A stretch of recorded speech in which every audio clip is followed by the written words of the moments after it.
Good day, everyone. Before anything else, let me introduce myself.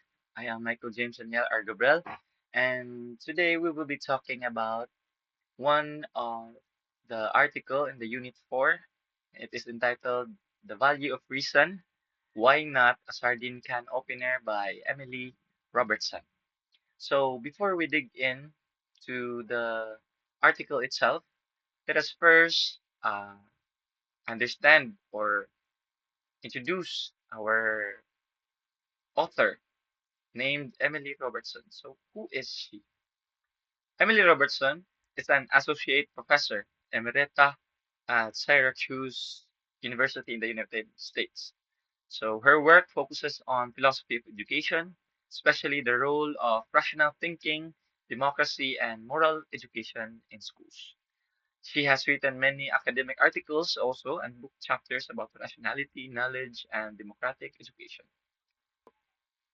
As a sort of introduction, at the beginning of the text, the author imposed a foregoing debate whether rationality is still relevant until today or not. And Emily mentioned here, Emily mentioned Umberto's Eco, Umberto Eco's sentiments in his book Travels in Hyper Reality. So here, alleged crisis of reason and ask what we are supposed to use in reason's place. So in context, Umberto Eco criticized the Western modern culture where they tend to create the term itself hyper realities, which makes staged or exaggerated experiences felt more real or exciting than those of the original reality experienced by people. Industries like showbiz, television, music, theater, and movie companies like Hollywood and also Disney somehow distorts reality and truth by enticing the masses through festive entertainment and performance. In relation to Plato's allegory, this community, Umberto, what Umberto described as communities building the hyperrealities, this community are like living as ignorant cavemen in relation to Plato, as I said, blinded by the shadows and illusions depicted in front of them, accepting it as real and true. So at first, it might be harmless at first glance, but once you really step back and ponder on these industries, re-examining examining the underlying agendas and themes, we will get to see what is really hiding behind the show of grandeur and perfect reality. So, in opposition, some critics argue that ideas like truth, objectivity, and rationality can be a manifestation of power and oppression, even calling the opposition as lovely old-fashioned prigs or simply killjoy or hypocrites. Somewhat they were too retarded to realize, however, that this whom they call as prigs are truly the heralds or defender of truth and reason. Furthermore, rejecting rejecting rational thinking, the way they reject rational thinking doesn't really make sense because even arguing against reason still relies on basic common reasoning, self-contradicting, isn't it? And this is what Richard Bernstein referred as the rage against reason, as mentioned here. However, instead of rendering defense on behalf of reason, abstractly, the author, Emily, wants to take a different approach. She suggests that rather than putting our nose into the metaphysical and epistemological issues, we should focus on how we actually use reason in everyday life, in everyday places. So, especially when we try to persuade others based on sound reasoning or what the author called as the rational persuasion. My focus is on the attitudes that underpin practices of rational persuasion. I agree with Ronald de Souza that rationality is a teleological concept. Here, rational belief aims at truth, rational action at success, at rational desire at the good, and so on. And I see the practices of rational persuasion as conversation oriented toward truth. Rational persuasion as conversation to I have limited the focus to truth. So here, the author, Emily, ought to divert the attention, the focus, rather than on the metaphysical and epistemological approach. She directed the focal point to truth itself, the objective truth. So, meaning we should treat rationality as an arrow that will strike directly towards the goal, which is the truth. In continuation, Emily then widens the spectrum by involving other alternatives aside from what she called the physical force, where a person exerts power to make someone believe or follow him. That's it for the introduction. So let's go straight to the alternatives to the stance of rational persuasion. So alternatives. The interest, the first one, she called the interest group politics. So here, rationality, I had that first experience, based on an experience I had that first led me to consider rationality from the perspective of the presuppositions of rational persuasion as a form of social interaction. So, iyang gibase iyang account or iyang position based sa iyang experience mismo. So, mm, recalling from memory, she had an experience which made her start thinking about rationality as something that happens through discussions with others, social interaction, based on certain shared assumptions about reasoning and persuasion. To explain it more clearly, she recalled the story when she wrote, in a faculty meeting where we were discussing which graduate students would get assistantships, one faculty member persisted in arguing for a student no one else supported. Finally, another faculty member asked him, "Are you saying that X should get an assistantship because you believe it or because you want to be able to tell her that you did your best for her?" So after hearing those sentiments, Emily was faced, as it mentioned here, by the audacity of her colleague, katong ni confront. Admittingly, she was guilty also of the same impulse of promoting her student to achieve such scholarship. So, here, my quite visceral reaction that were he behaving that way, it would be wrong, despite my colleagues' apparent acceptance of that. I realized my own stance in that situation. I too had students I worked with and wanted to support, but I was open to the possibility that someone else was more deserving, better qualified. In a phrase he borrowed, she borrowed from Andrew Oldenkhist, I was open to the possibility that I might be obligated to lose.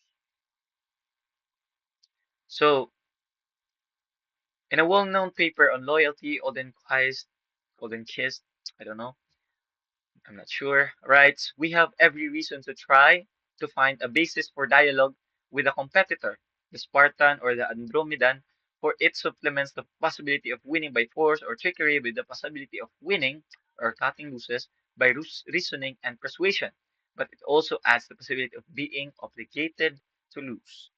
So furthermore, she mentioned, I was open to the possibility that I might lose, not because I was not powerful enough to have my way, but because I might be shown wrong by someone else. Reason might be better.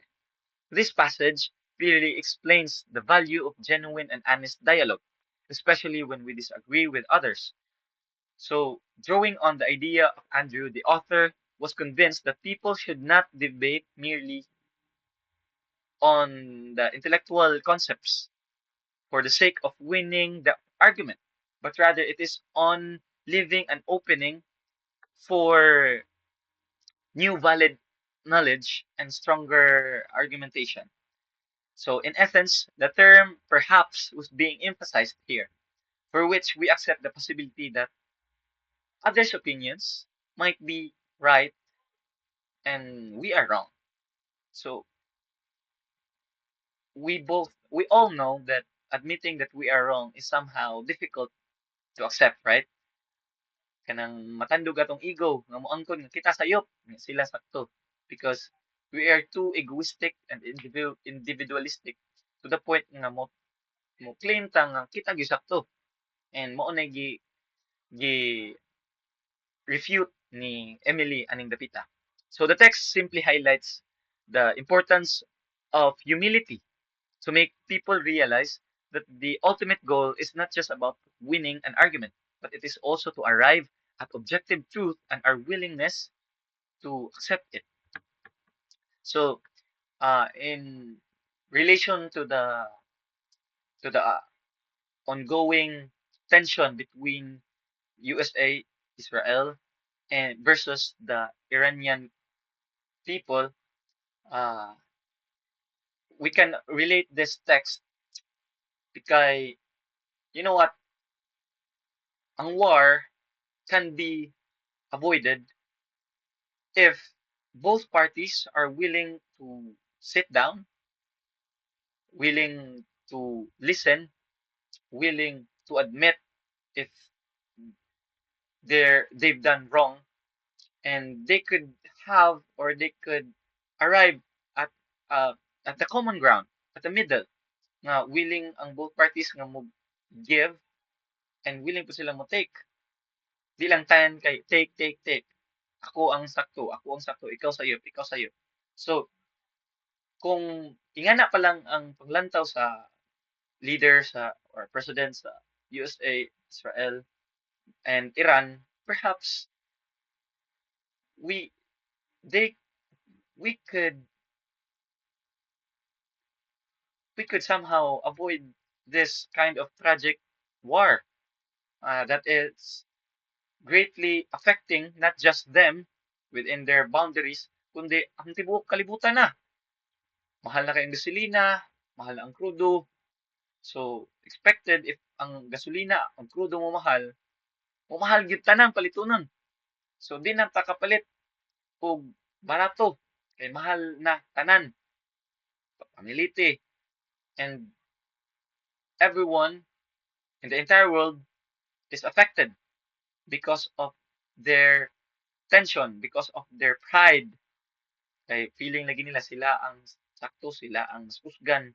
So, somehow it is related to this specific passage. So, for her case, for Emily, that she was open to the possibility that the other students might be more deserving and better qualified for such scholarship, and admits that she might lose or obligated to lose if she pushed it over.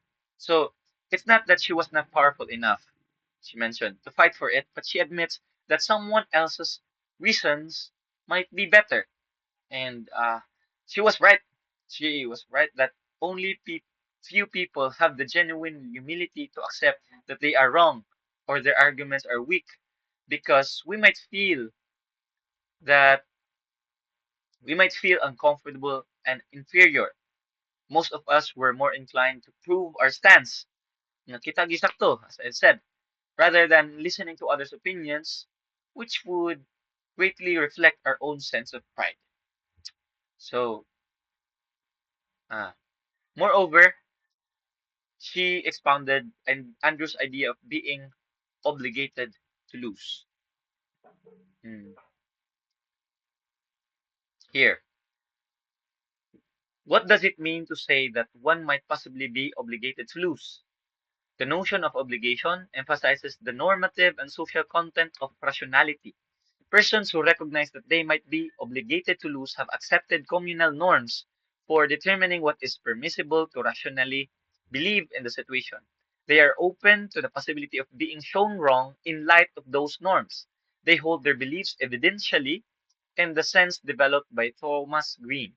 More fundamentally, to accept the possibility of being obligated to lose is to believe the truth is an intelligible concept and that truth is independent of at least one's own beliefs.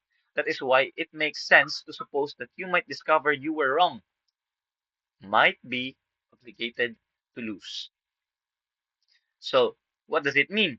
We must also remember that to distinguish right from wrong, morality, we're talking about morality here, the idea of goodness and evilness. So we must arrive at a common ground for morality, in line with the social standard and universal law. What do you mean by social standard? Like accepted by the norms or accepted by the society, what people expected us to do in such circumstances or such situation. And universal law, we're talking about the natural law. Na it is already in us, within us, na kahibawta unsay sakto unsay di. So, kita na to nga sayop ang pagpatay. So, it is by simply knowing we must act upon it. Nga sayop gyud ang pagpatay. So, in that way, our quest in weighing which arguments are heavier will be guided by these ethical norms. As I've said, the society and the universal law. At a deeper level, this passage also shows a sincere commitment to truth which exists independently of our personal beliefs. So, di na necessary nga i-defend nato ang truth because truth speaks for itself. Na no matter what, bisag kinsay mo defend or di na necessary nga i-defend ang truth kay given naman nga ang truth is objective. And gi-emphasize niya nga although we think that we are right, we must leave an opening. We must leave a space para makasud ang kamatuoran instead of our own personal belief or our own personal opinion. Hence, individual should learn to cultivate their own sense of intellectual humility. Kana bang mapaubsanon ka intellectually and respect to become closer to the truth rather than imposing, perhaps imposing and rather than merely residing on our personal ego.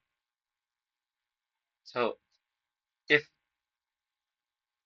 abot sa point nga naatay kalalis, if di mo sila malikayan, uh, instead of insisting na sakto ta, we must leave something within us nga mo admit nga perhaps we might be obligated to lose. So, what does it mean? Nay panahon nga need po ta mangayo og pasaylo or need po ta mo atras para makasud ang bag-o nga mas bugat nga argument or knowledge. So in addition, Emily pointed out something remarkably notable. She put rational persuasion and interest group politics side by side. So we will be able to deduce this following principles. By first, hmm, rational persuasion requires treating others as participants rather than as things to be managed or manipulated. So that's my point. Na iyang timbang, iyang gitapad ang interest group politics and the rational persuasion. So, ang rational persuasion requires treating others as participants, ang ubang tao, rather than as things to be managed or manipulated. So, in context, ang rational persuasion, kanang pag-persuade sa laing tao, dapat imong i-treat sila nga dili lang mere objects or things to be manipulated. We should treat them as participants nga mutaabang nato to cultivate or to focus more on what is truth or kanang similar to Socratic method kanang yang gitawag og intellectual midwifery. So ang intellect sa tao is moanam-anam og gawas through discourse and questions, through questioning. Mangutana ko, unya motubag siya, and then somehow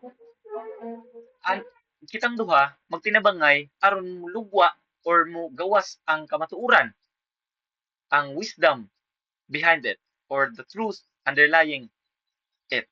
So we must treat each other as companion, dili lang as things or kanang mga tools nga atong gamiton as to at tools for manipulation. Mm.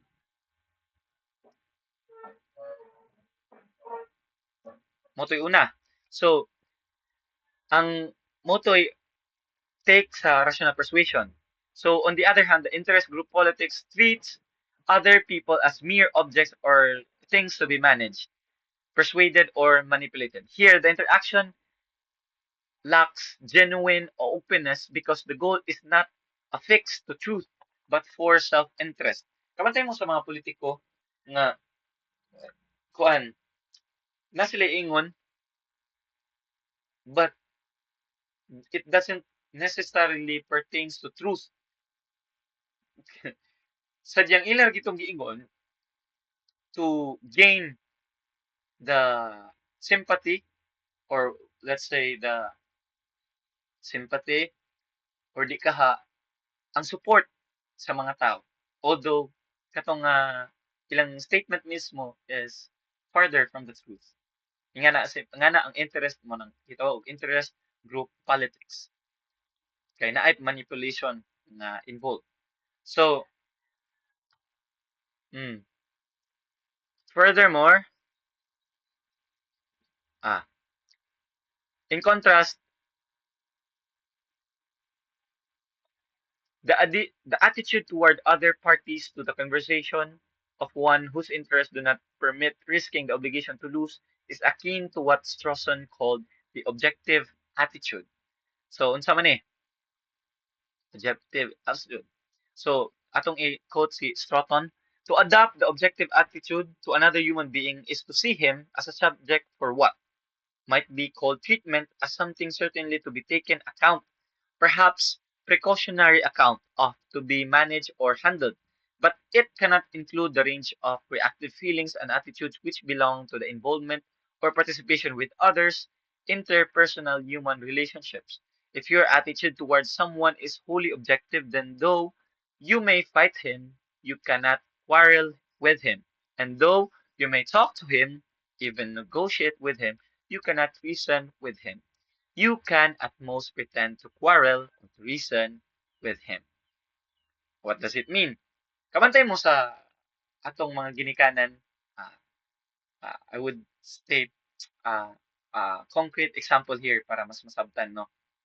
So, what did Strawson meant about the objective attitude? So, atong mga ginikanan, kani bitaw, na sila gusto nga let's say, at is, iingon, or let's say, itudlo nato without really assessing if sakto ba to ilang giingon. And ako, based on my personal experience, kanang naiingon si mama, and then me as a philosophy student is init na dyan siguro ni ako nga mo question bitaw. So, sure lagi ka ma. Like nga na, asa po na ni mo gikan ma? O nga na, simply, I'm trying to challenge if unsa gyud iyang grounds sa pag-ingon adto. But if feeling gani ni mama nga mo-provoke siya or sa pinaagi sa akong giingon, automatic niya iingon is sundan na lang good kay inahan ko nimo. Walay inahan nga mulhod sa anak or nganong musupak pa man gyud ka. Ah, ayaw nagdaga pangutan niya, sundan na lang. Okay? So, ingana ang pasabot ni Strawson when he talked about the objective attitude. Like, di na necessary nga yes, makiglalis ka, pero dili sila open to bend their own statement or their own belief kay para nila sila nagisakto. 'Di ba? So, I know every one of us had this similar experience, pero I know that you can relate. Sa last sentence pa lang ni Strawson, you can at most pretend to quarrel or to reason with him, pero di gyud nimo mausob ang iyang hunahuna or iyang pagtuo kay lagi she or he thought that sakto na gyud siya. So, Ah, by having this objective attitude, Strawson points out that these kinds of people get to neglect emotional and moral elements existing within human relationships, such as empathy, respect, and mutual understanding. So, without recognizing the other, ang laing tao, for example, wa ma-recognize ni mama ang akong pagkalahi niya, without recognizing the other as an equal participant or seeker of truth, genuine dialogue and connection cannot occur. So, ingato nga situation si mama kay ni-insist man gid nga siya sakto. So, somewhat iyang gi-reject ang akong kuan independent human personality. So, walay intimate nga connection, walay honest dialogue kay at the first place gi-reject naman daan. Di man siya open na maminaw sa akong argument. So, inga na ang the way how I understand it. So let's proceed to the part two, which is called the meditation and diplomacy. So a second example of a social practice alternative to rational persuasion grew out of another experience of having my assumption about what was happening disrupted. So a few years ago, for the first time in 12 years of schooling, my husband and I found ourselves invited to a conference in a principal's office to discuss a dispute between our daughter and one of her teachers. At any rate, at an early point in the discussion, when Rachel began to dispute her teacher's account of what had happened, the principal said, "We're not here to decide the truth, we're here to learn each other's perceptions."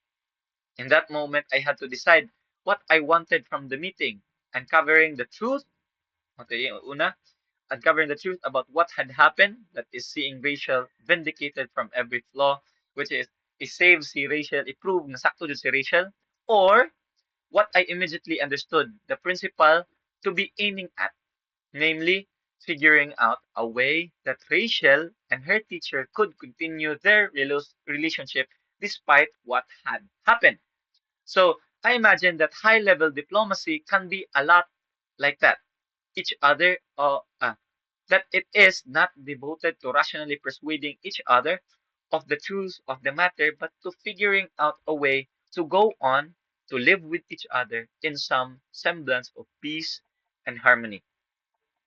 Here, being carried by her emotion, Emily intends to defend her daughter, as I've mentioned.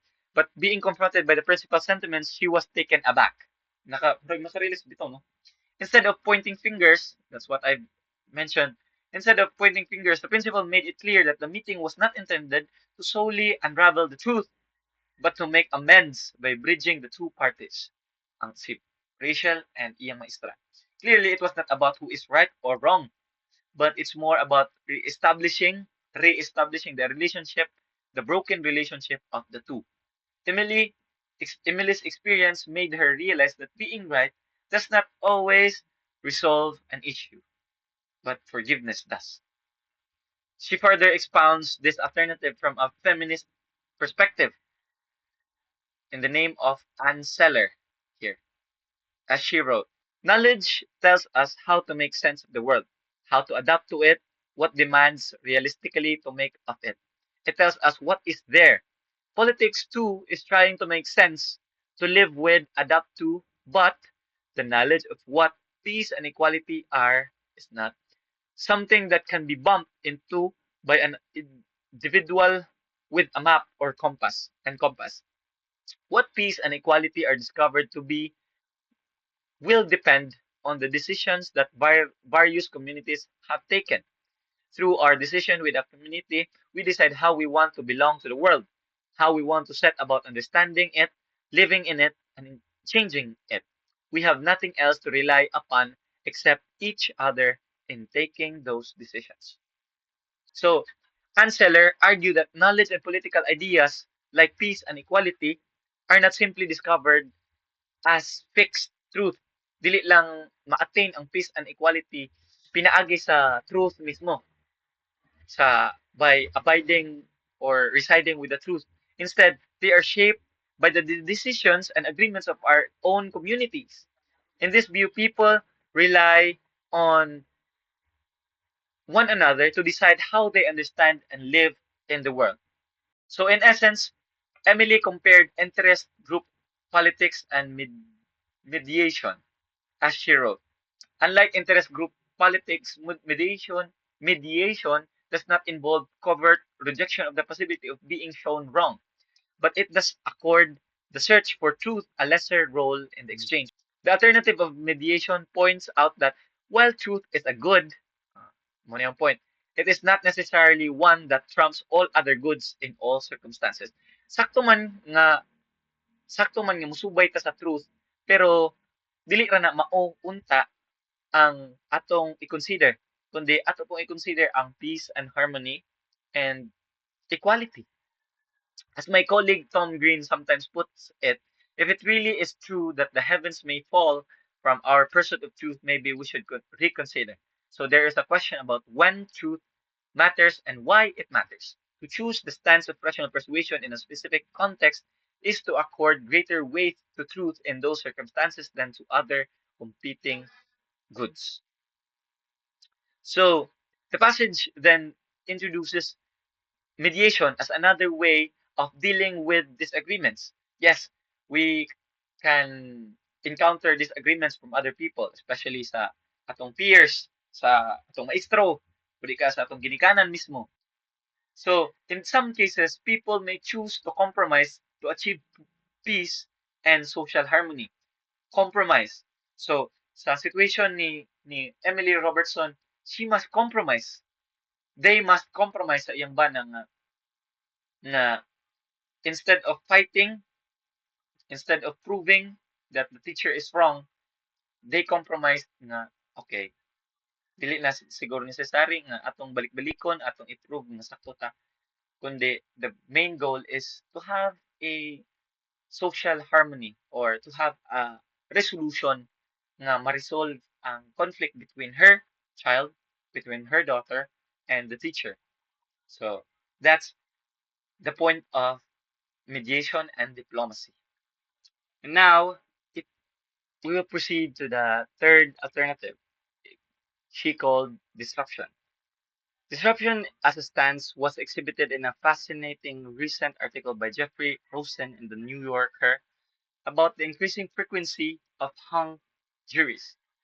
So, one woman hung a jury in what appeared to be an open and shut case. An off duty policeman was a witness to a shooting incident between rival gangs. He arrested the shooter and recovered a weapon. The policeman, defendant, and half the jury were African American. The lone holdout was a young black woman studying to be a law librarian. Her cousin had been killed by the police, she said. She found herself unable to pass judgment. She said God told her that he had forgiven the defendant. The other members of the jury angrily confronted her, but she would not yield. So here, at its core, the author argues that when we engage in political on rational discussion or persuasion, we are quietly agreeing to the norms that define what counts as reasonable. So, meaning, ang jury, katong isa ka buok is, ni-refrain siya nga musunod sa unsay pamalakad or unsay desisyon sa kadaghanan sa majority or sa norm na ay sa na nagrepresent sa norm. Kay para niya, to accept these norms is to accept that sometimes we might lose, not because we are wrong in some absolute sense, but because we are playing by the rules that everyone has agreed upon. There is a kind of humility here. Being willing to risk losing means trusting the system enough to submit to it. Meaning, ni-risk ang bae, ni-risk ang jury nga mo go against the flow. So, not everyone accepts these rules. And ang katong jury, sole jury, lone jury, wala siya mo dawat directly or immediately sa decision or judgment sa iyang mga co-jury. Kay mao na ni enter na ang ang alternative nga disruption. Kay although kahibaw ka nga evidence wise kato gyud ang suspect, guilty to siya, and then imo pa yung mga fellow jury maupod ilang judgment, and then ang mga witness maupod, pero she refrained to cast her judgment because she realizes and she admits nga somehow the game or the rules of the game is rigged, or kana bang naay something off, kana bang manipulated by the rule makers. So a disruptive stance, aning dapit a disruption, iyang gidisrupt. A disruptive stance is taken by someone who believes that the system itself is flawed or unjust, so that the game is rigged from the start. So sa perspective sa katong jury, why would I cast my judgment aning tawhana? Why would I aning bayhana if I admit nga, if I know nga the game itself is flawed or unjust or manipulated, di ba? So instead of working within the established norms of rationality, kana bang mukonform ra ka sa unsay gituuhan sa kadaghanan, ang gibuhat sa katong jury, iyang gi-reject to tanan. Bahala na mo. I cast my judgment, di ko mo ni-refuse siya. This refusal is not necessarily irrational. Dili siya dyan irrational kay baw gud siya rationally, kay baw siya nga unsay sakto or di. Pero sa diyang ni-refuse ra siya nga mo cast diyang judgment because it for her it is unfair nga, it is unfair kay at the first place the system is racist, kay against man sa young black men nga for kana bitaw in cases where long sentences would be imposed, nga na-observe siya nga mas bukat ang parusa sa mga tao nga negro kaysa sa mga white men niya, given nga similar ra unta ang ilang crime nga nabuhat, pero how come nga mas bukat ang punishment aning isa kaysa sa isa, porket ba kay negro ang isa niya, isa di ang isa white. So here she expounded the racism existing sa modern culture, modern Western culture, modern society. Here. I leave open the question of whether this form of disruption is simply a game some intellectuals play, or whether it is or can be embodied in ordinary life practices. What does its possibility reveal about the practices of rational persuasion? One possibility is that those who fixate on rational persuasion are rigid personalities, like fixed personalities, useful if you want to solve a problem, but not much fun at a party. But one need not to be fixated to defend the desirability of rational persuasion in at least some contexts. However, I do think that adopting the stance of rational persuasion reveals a certain seriousness and engagement in the situation rather than the detached stance of ironists. This passage asks whether disruption is something people truly live by or just an intellectual pose. If it is real, then it shows that rational persuasion is not the only valid way of engaging with others. Kanang pag-persuade sa uban, dili ra na mao. The author lightly critiques people who rely too much on the rational persuasion, suggesting that they can seem rigid. So, what does it, in context tong rational persuasion, gi-persuade sa co-jury ang katong bae, tong jury nga nagpabilin nga ni-refuse, di kato rational persuasion man to.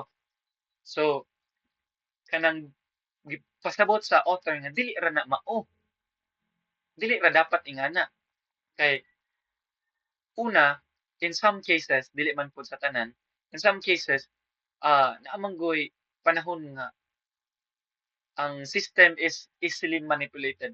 So once you realize na aday manipulation nga involved, so you must refrain, you must refuse in accepting the social norm or the accepted truth nga gi-impose sa ubang tao diha nimo.